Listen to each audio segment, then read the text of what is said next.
Bonjour à tous, je m'appelle Fan Nexia et je viens de Xingtu de la province chinoise du Sichuan.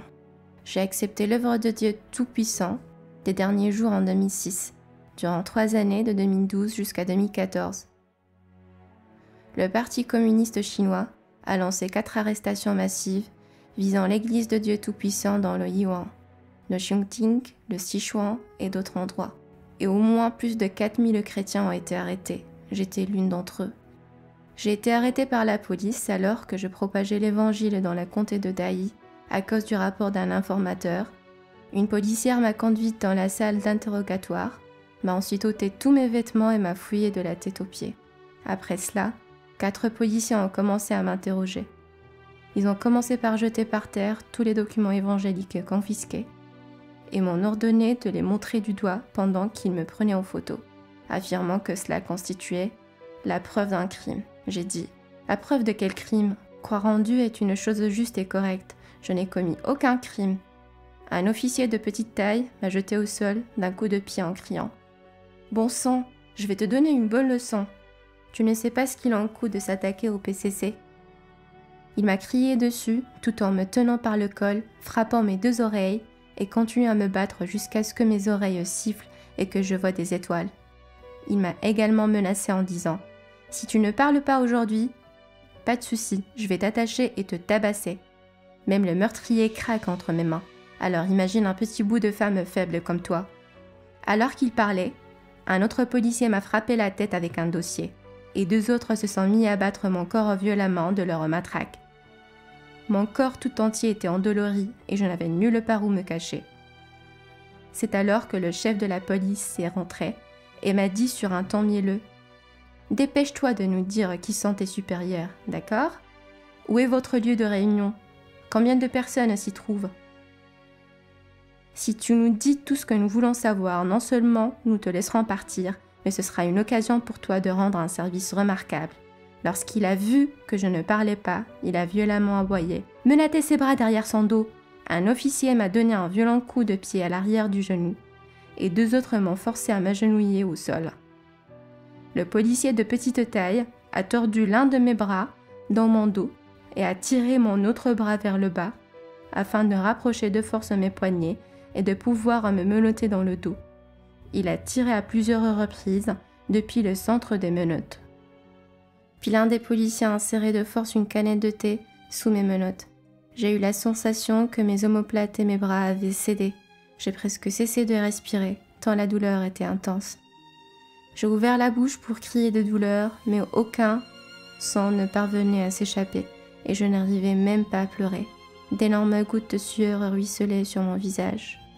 À ce moment-là, un homme en civil est entré et m'a dit d'un ton vicieux « Je ne suis pas policier, je peux donc faire tout ce que je veux.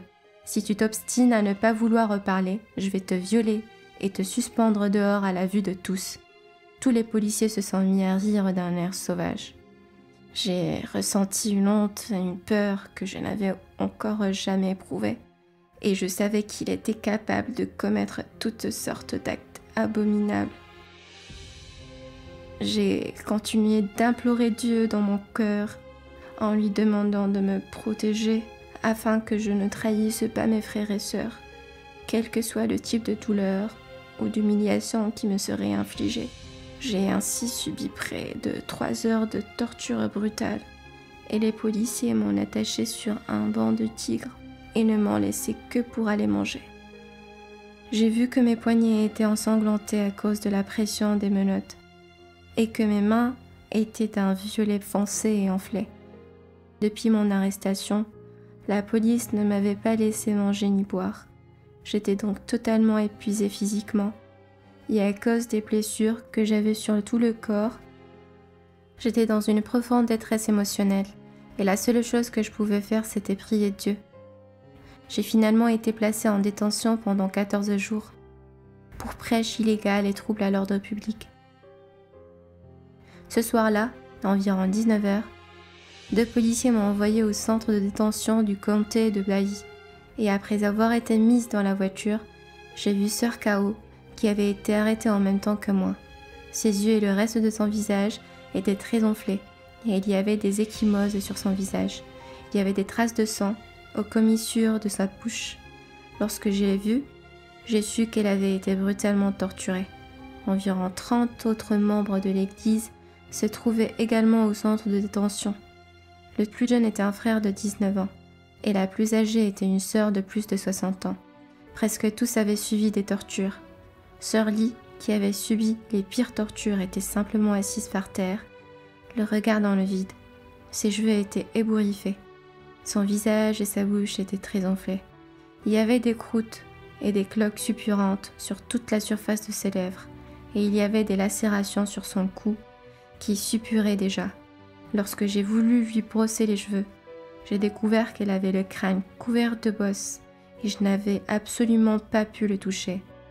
Mais malgré cela, la police a continué à nous intimider en affirmant que si nous continuions à croire en Dieu, nous ferions non seulement de la prison, mais tous nos droits autant que citoyens seraient également abrogés, ainsi que la sécurité sociale, l'indemnité de subsistance et le fonds de retraite de nos parents. Nos enfants ne pourraient pas aller à l'université, servir dans l'armée ou passer d'examen pour devenir fonctionnaires. Cela m'a vraiment montré que, sous le règne du Parti communiste chinois, il n'y a pas de liberté de croyance. Il n'y a pas de droits de l'homme et les gens du peuple n'ont pas la possibilité d'exprimer leur opinion. Il n'y a rien d'excepté la tyrannie, la dictature du PCC. Après ma libération, la police du PCC m'a demandé de me présenter tous les mois à un bureau du sous-district. Ne pouvant supporter les menaces et le contrôle du PCC, j'ai été contrainte de partir de chez moi. En 2014, le PCC a accusé l'Église de Dieu Tout-Puissant d'être responsable de l'incident du McDonald's de Zaiwan dans le Shandong et a ensuite émis des directives nationales afin de lancer une bataille de 100 jours, visant à arrêter et à persécuter sans raison les chrétiens de l'Église de Dieu Tout-Puissant. Confrontés à cette situation terrifiante, nous n'avions d'autre choix que de nous cacher, changeant sans cesse de refuge. Parfois, nous allions dans les collines et parfois nous allions dans la forêt. Nous ne pouvions même pas profiter du luxe d'une seule nuit de sommeil paisible. Malgré cela, nombre de mes amis de l'église continuaient d'être arrêtés. N'ayant plus d'autre choix, après de nombreuses péripéties, j'ai réussi à obtenir un visa de voyage. Et en mai 2015, je me suis rendue en France, où j'ai lancé la procédure de demande d'asile politique. Tout comme d'autres chrétiens, j'aspire à vivre dans un monde démocratique libre. Après avoir traversé de terribles épreuves et avoir échappé aux griffes du PCC, pour aller à l'étranger, nous ne demandons aucun avantage matériel et n'avons besoin d'aucune assistance charitable de la part du gouvernement. Nous ne désirons pas non plus de traitement spécial. Nous espérons seulement pouvoir échapper aux persécutions du Parti communiste chinois et avoir droit à nos croyances et à notre liberté de religion. Si un jour, la Chine obtient la liberté de croyance, nous retournerons chez nous. J'espère donc que le gouvernement français et que les gens de tous les milieux pourront comprendre ce que nous ressentons et s'intéresseront à tous les chrétiens qui ont été contraints de fuir à l'étranger et les aideront. Merci.